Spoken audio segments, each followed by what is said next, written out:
Guys, जैसा कि next week हमारा इस साल का बजट भी आने वाला है और मार्केट अभी कहीं ना कहीं पे एक रेंज के अंदर में होल्ड करता हुआ नजर आ रहा है। तो नेक्स्ट वीक हमें एक अच्छा मोमेंटम देखने को मिल सकता है, इसकी पॉसिबिलिटी काफी ज्यादा हो जाती है। किस तरह से बैंक निफ्टी और निफ्टी 50 में डिटेल एनालिसिस बन रहा है, वीकली एनालिसिस किस तरह से बन रहा है, उस बारे में हम डिस्कशन करने वाले हैं। एंड स्पेशली मंडे के दिन पे हम किस तरह से एक अच्छी इंट्राडे ट्रेड प्लान कर सकते हैं, उस बारे में भी बात करने वाले हैं। सो स्वागत है आपका एक और वीकली एनालिसिस वीडियो में। सबसे पहले हम लोग बैंक निफ्टी के चार्ट को चेकआउट करते हैं 1 वीक टाइम फ्रेम पे। तो यहाँ पे आपको देखने को मिलेगा एक अच्छा मूव करते हुए हम चल रहे थे। उसके बाद जब से मार्केट ने यहाँ पे टॉप लगा के नीचे की साइड पे करेक्शन दिखाना चालू किया है, नेक्स्ट वीक भी उसके स्पिनिंग टॉप कैंडल बनी और अभी कहीं ना कहीं पे एक प्रॉपर इनसाइड कैंडल बनती हुई नजर आ रही है, जहां पे पिछले वीक के कैंडल के अंदर में ही पूरा वीक हम इस वीक काम करते रहे और काफी छोटी सी कैंडल बनी है। सो अब यहां से अगर मार्केट इनसाइड कैंडल का ब्रेकआउट करता है या फिर वापस से ये लो ब्रेकडाउन करना चालू करता है, तो फर्स्ट टारगेट हमारा इस लेवल के आसपास रह सकता है। सिमिलरली अगर यहां से ब्रेकआउट करते हैं तो फर्स्ट टारगेट हमारा ऑल टाइम हाई के आसपास या उसके ऊपर हो सकता है। इस तरह से हमें प्लान करते हुए चलना है नेक्स्ट वीक को। प्राइस एक्शन भी कहीं ना कहीं हमें यही शो कर रहा है कि अगर मार्केट यहां से निकलना चालू करता है तो एक अच्छा ब्रेकआउट या ब्रेकडाउन हमें देखने को मिल सकता है। और वैसे भी नेक्स्ट वीक बजट आने वाला है, तो एक अच्छा मोमेंटम हम प्लान करते हुए चल सकते हैं। सो एक लाइन में सिंपल रखेंगे एनालिसिस को कि जिस साइड पे इनसाइड कैंडल का ब्रेकआउट या ब्रेकडाउन हो रहा है उसी साइड पे हम फॉलो करते हुए चल सकते हैं। ट्रेंड हमारा अभी भी पॉजिटिव बना हुआ है। यहाँ पे एक अच्छा मूव करने के बाद अभी हम पॉज ले रहे हैं, करेक्ट कर रहे हैं अपने आप को। थोड़ा सा मार्केट टाइम वाइज करेक्शन यहाँ पे करता हुआ नजर आ रहा है। तो वापस से अगर इस हाई को निकालना चालू करते हैं, जो कि 52,800 के आसपास हमें देखने को मिल रहा है। पिछली कैंडल का भी हाई ऑलमोस्ट सेम लेवल के आसपास लगा हुआ था, इस वीक भी हमने सेम लेवल के आसपास हाई लगाया है। तो इसके ऊपर अगर निकलते हैं तो फ्रेश ऑल टाइम हाई के लिए प्लान कर सकते हैं, जहां पे ये प्राइस एक्शन इस तरह से आपको कंटिन्यू होता हुआ नजर आएगा। वहीं पे अगर इनसाइड कैंडल का जो अंदर वाली कैंडल है उसका लो मार्केट ब्रेकडाउन करना चालू करता है, तो ये हम अगेंस्ट द ट्रेंड चल रहे हैं, पर यहां पे थोड़ा सा और प्रॉफिट बुकिंग और करेक्शन एक्सटेंड हो सकता है। तो उस हिसाब से हम प्लान करते हुए चल सकते हैं, जहां पे पहला टारगेट हमारा ये वाली कैंडल का लो रहेगा। फिर इसके भी नीचे निकलते हैं तो यहाँ पे इन लेवल्स के आसपास तक हम आ सकते हैं, जो कि 51,111 के आसपास हमें देखने को मिलेगा। पिछले वीक भी हमने इस लेवल को डिस्कस किया था। अब चलते हैं डेली टाइम फ्रेम पे।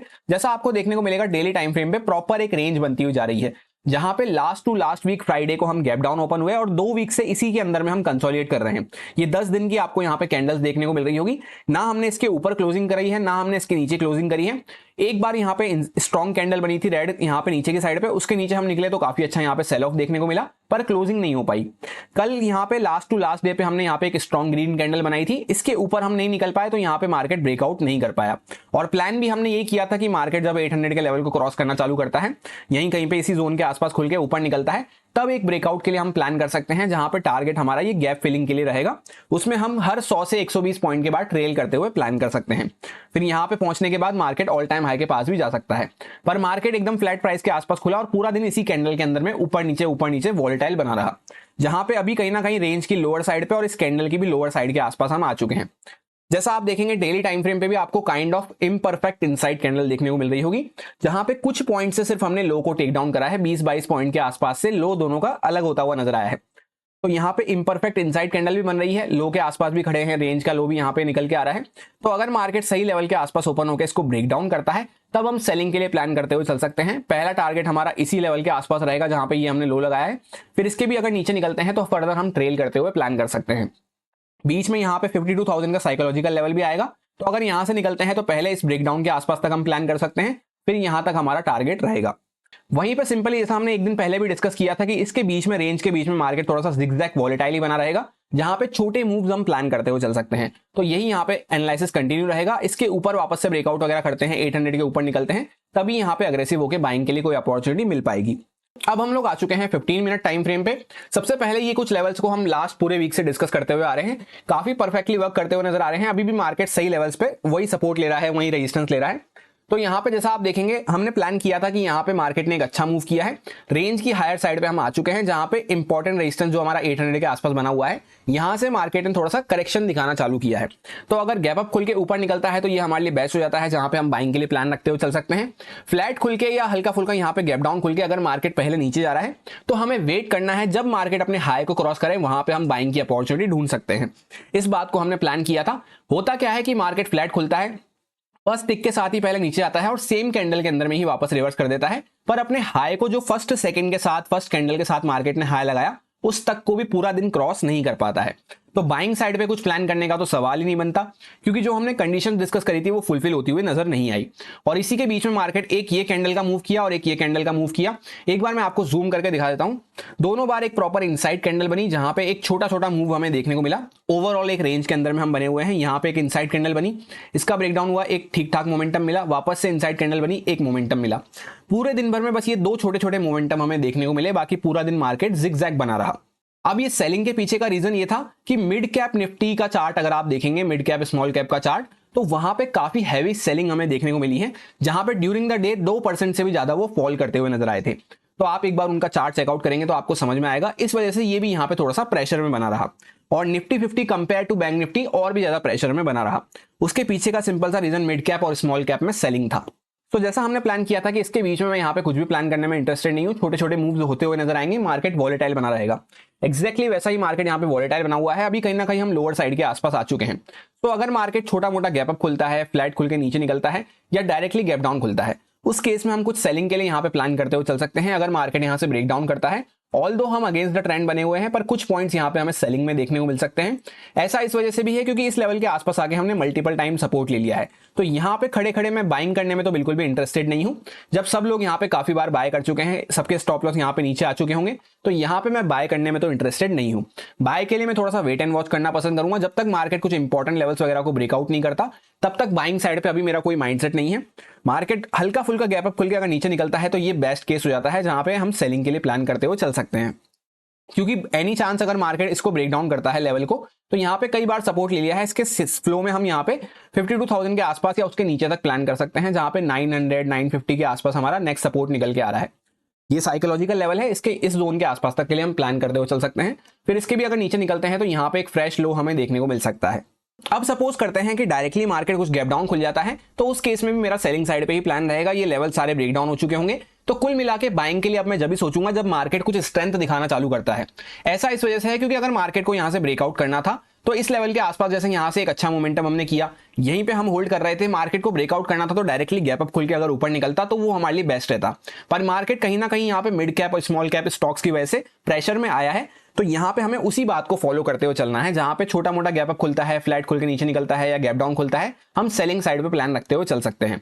सिर्फ एक बात का हमें ध्यान रखना है कि ज्यादा बड़ा कुछ गैप अप खुल जाएगा इस जोन में कहीं पे, या फिर ज्यादा बड़ा कुछ गैप डाउन खुल जाएगा, उस केस में ये चार्ट हमारे कुछ भी काम नहीं आएगा। नए प्राइस एक्शन को देखते हुए हमें वहां पे लाइव मार्केट में डिसीजन बनाना होगा। बाकी ये लेवल्स वगैरह सारे एज इट इज वही हैं, कोई भी चेंजेस मैंने यहाँ पे नहीं करे हैं। काफी परफेक्टली वर्क करते हुए नजर आ रहे हैं, तो चेंजेस करने की जरूरत भी नहीं है। लास्ट टू लास्ट वीक से ही हम इन लेवल्स को डिस्कस कर रहे हैं। अब हम लोग आ चुके हैं निफ्टी 50 के चार्ट पे। सबसे पहले वीकली टाइम फ्रेम को अगर डिस्कस करते हैं, तो मार्केट यहाँ से जब से ब्रेकआउट करा है काफी अच्छा पॉजिटिव बना हुआ था। इलेक्शन की वजह से बस यहाँ पे हमें वॉलिटिलिटी देखने को मिली थी, वापस से मार्केट कंटिन्यू करना चालू कर दिया था। और जब से हमने यहाँ पे ये कैंडल का लो लगाया है, कंटिन्यू मार्केट अपसाइड पर निकलता हुआ जा रहा था, जहां पे फाइनली इस बार मार्केट ने टॉप लगा के यहां से करेक्शन दिखाना चालू किया है और एक रेड कैंडल में क्लोज किया है, जो कि एक हेल्दी हो जाता है, हेल्दी साइन हो जाता है मार्केट के लिए।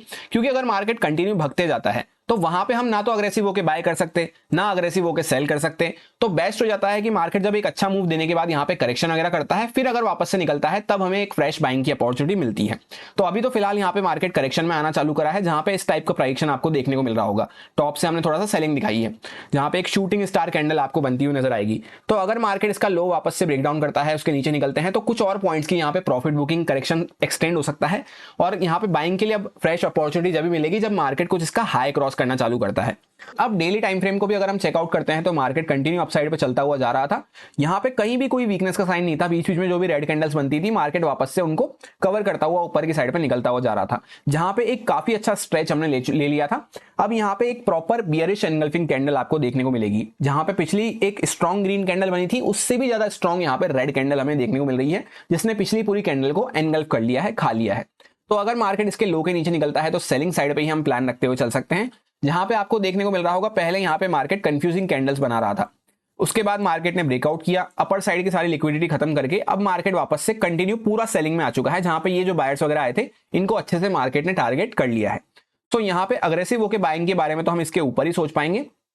मार्केट अगर ज्यादा बड़ा गैप अप खुल जाता है, तो इस बीच में यहाँ पे मैं ट्रेड लेने में यहाँ पे इंटरेस्टेड नहीं हूँ। एक दिन में यहाँ पे वेट एंड वॉच करने की कोशिश करूंगा। पर अगर मार्केट हल्का फुल्का गैप अप खुलता है, यहीं पे रुक के थोड़ा सा ब्रेकडाउन वगैरह कर रहा है, या फ्लैट खुलता है या गैप डाउन खुलता है, उस केस में हम सेलिंग साइड पे कुछ प्लान रखते हुए चल सकते हैं। जहां पे वैसे भी बियरिश एंगल्फिंग कैंडल बनी है, तो अग्रेसिव होके बाय करने का तो अभी सवाल नहीं है। इसी फेवर में यहाँ पे कुछ फेवरेबल ट्रेड मिलती है, इसी यहाँ पे कैरी फॉरवर्ड मोमेंटम मिलता है, इसी मोमेंटम में तब हम कुछ अच्छा प्लान करते हुए चल सकते हैं।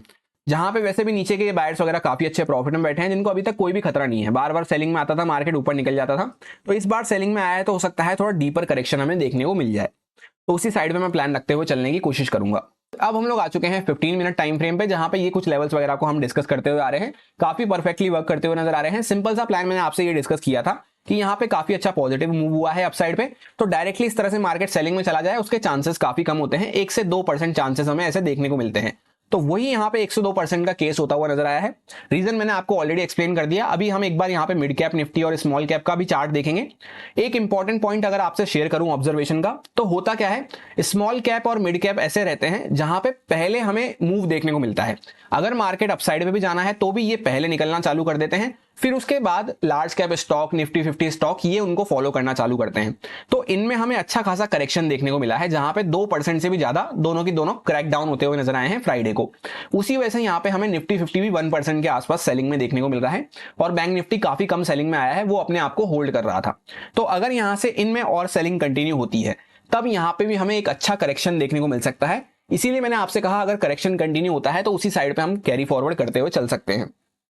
अभी जैसा आप ये देखेंगे यहाँ पे 1-2% चांसेस होते हैं वी शेप रिकवरी के, वही यहाँ पे प्रॉपर वी शेप रिकवरी होती हुई नजर आ रही है। मार्केट जिस स्पीड से ऊपर गया था उसी स्पीड से वापस से नीचे आ चुका है, और बैक टू बैक यहाँ पे 500 के आसपास अपने आप को होल्ड कर रहा है। जहां पे पहले जब हम ऊपर चल रहे थे कोई भी ठीक ठाक अमाउंट का हमें करेक्शन देखने को नहीं मिला था, तो अभी अग्रेसिव होकर यहाँ पे बाइंग करने का कोई सवाल नहीं है। अगर मार्केट गैप अप खुल के अपने आप को होल्ड कर भी रहा है तो एक आध दिन हम यहाँ पे वेट करने की कोशिश करेंगे, जब तक कि कोई स्ट्रेंथ का साइन हमें देखने को नहीं मिलता है। वहीं पे बेस्ट हमारे लिए क्या रहेगा कि यहाँ पे एक प्रॉपर वी शेप रिकवरी हुई है, तो मार्केट थोड़ा बहुत गैप अप खुल के यहाँ पे थोड़ा होल्ड कर सकता है, क्योंकि वी शेप रिकवरी के बाद क्या होता है, थोड़ा बहुत मार्केट साइडवेज बिहेव करता है। फिर अगर इसी फेवर में मार्केट ब्रेकडाउन वगैरह करता है, तब हम सेलिंग के लिए प्लान करते हुए चल सकते हैं। या फिर जैसे मार्केट कंटिन्यू निकल रहा है डायरेक्टली फ्लैट वगैरह खुल के, तो उसमें छोटे मोटे पॉइंट्स पे हमें ट्रेल करना या बुक करना जरूरी हो जाता है, क्योंकि टॉप से काफी अच्छी सेलिंग हो चुकी है। बीच में छोटा मोटा मार्केट होल्ड करता है या रिट्रेसमेंट वगैरह करता है, तो अननेसेसरी हमारे स्टॉप लॉस हिट होंगे। बस इस बात का हमें ध्यान रखना है। इसलिए हम यहाँ पे बैंक निफ्टी पे ज्यादा फोकस रखते हुए चल सकते हैं। उसने अभी तक भी अपनी रेंज का ब्रेकडाउन नहीं किया है, तो अगर वो भी सेलिंग में कंटिन्यू करता है तो वहां पे एक अच्छा मोमेंटम मिल सकता है। ये ऑलरेडी एक दिन पहले काफी अच्छा सेलिंग दिखा चुका है, तो इसमें पी शेप रिकवरी भी हुई है, तो यहाँ पे ज्यादा स्कोप नहीं देखने को मिल रहा। फिर भी अगर यहाँ पे मार्केट निकलता है तो सेलिंग साइड पे ही हम माइंडसेट रखते हुए चलेंगे। और जैसा हमने बैंक निफ्टी में डिस्कस करा, ज्यादा बड़ा कोई गैप अप खुल जाता है या ज्यादा बड़ा कोई गैप डाउन खुल जाता है, उस केस में ये स्ट्रक्चर हमारे कुछ भी काम नहीं आएगा। नए प्राइजेक्शन को, लाइव प्राइजेक्शन को देखते हुए हमें फॉलो करना होगा, और उसमें टारगेट हमें छोटे प्लान करने हैं, क्वांटिटी कंट्रोल्स रखनी है। क्योंकि ऐसा इसलिए क्योंकि ज्यादा बड़े गैप अप गैप डाउन में ऑलरेडी काफी अच्छे पॉइंट्स जा चुके होते हैं, तो वहां पे ट्रैप होने के लोगों के चांसेस ज्यादा बढ़ जाते हैं। और जैसा मैंने आपसे कहा, बैंक निफ्टी पे मेरा ज्यादा फोकस रहेगा, रीजन मैंने आपको ऑलरेडी एक्सप्लेन कर दिया है। अब जैसा कि यहाँ पे आपको ये 3 इंडेक्स देखने को मिल रहे होंगे, small cap, CNX small cap, CNX mid cap और निफ्टी जूनियर, तीनों को आप चेकआउट करेंगे तो 2-2.5% के आसपास क्रैक डाउन होते हुए नजर आए हैं, जहां पे काफी लंबे टाइम के बाद हमें इतनी अच्छी सेलिंग यहाँ पे देखने को मिली है। तो अगर यही करेक्शन यहाँ पे कंटिन्यू होता है तो एक हेल्दी करेक्शन में भी काफी अच्छी सेलिंग हम देखने को मिल सकती है। सो अगर ये लार्ज कैप स्टॉक्स भी इनको फॉलो करना चालू करते हैं, जैसा आप देखेंगे बैंक निफ्टी सिर्फ 0.6% के आसपास क्रैक डाउन हुआ। सो अगर यहाँ पे भी ये करेक्शन फॉलो करना चालू करता है, यानी इसमें भी करेक्शन आना चालू होता है, तो काफी अच्छे सेलिंग के पॉइंट्स मिल सकते हैं। और जैसा कि डेली टाइम फ्रेम पे हम मिड कैप का चार्ट देखते हैं, तो मार्केट कंटिन्यू भगे जा रहा था, हर बार जब भी डिप आ रही थी कंटिन्यू भगता हुआ जा रहा था। यहाँ पे मार्केट अभी करेक्शन आना चालू हुआ है, तो वापस से जब तक इसको क्रॉस नहीं करता है तब तक हम करेक्शन की साइड पे ही माइंडसेट रखते हुए चल सकते हैं। जैसा आप देखेंगे यहाँ पे इलेक्शन की वॉलिटिलिटी के बाद जब यहाँ पे एक फॉल हमें देखने को मिला, उसके बाद भी मार्केट कंटिन्यू अपसाइड में निकलता रहा, जहां पे एक स्ट्रेट लाइन में स्ट्रेच हो चुके थे, उसके बाद अभी मार्केट करेक्शन में आना चालू किया है। तो अगर यहाँ पे इसके नीचे निकलता है तो कुछ और पॉइंट्स यहाँ पे जा सकते हैं सेलिंग में, तो उस साइड पे हम प्लान रखते हुए चल सकते हैं। जहां पे ये सारे जो बायर्स वगैरह आए थे इस रेंज में, ये अपनी पोजीशन को कट डाउन करना चालू करेंगे, तब हमें थोड़ा सा और एक्सटेंडेड मोमेंटम देखने को मिल सकता है। ऐसा ही कुछ चार्ट आपको यहाँ पे स्मॉल कैप का भी देखने को मिलेगा। ये स्मॉल कैप का चार्ट है, तो यहाँ पे अभी टॉप से करेक्शन आना चालू हुआ है, तो अग्रेसिव होकर बाइंग करने का तो सवाल नहीं बनता। कब कर पाएंगे बाइंग? जब इसके ऊपर मार्केट निकलता है, या फिर कोई इंपॉर्टेंट सपोर्ट वगैरह, जैसे यहाँ से मार्केट ऊपर निकलना चालू किया था ब्रेकआउट करके, इसके आसपास कहीं पे आता है। सो यही मेरा सिंपल सा एनालिसिस बन रहा था दोनों इंडेक्सेस में, जो आपके साथ प्योरली एजुकेशन एक्सपीरियंस पर्पस से शेयर किया गया है, सारे लॉजिक्स एंड रीजंस को एक्सप्लेन करते हुए। अब अगर आपको अच्छा लगता है, समझ में आया है, तो आप इसको यूज में ले सकते हैं अपने रिस्क पे, अपने प्रॉपर रिस्क मैनेजमेंट को फॉलो करते हुए, अच्छे से स्टॉप लॉसेस वगैरह को फॉलो करते हुए। Happy Monday, thank you.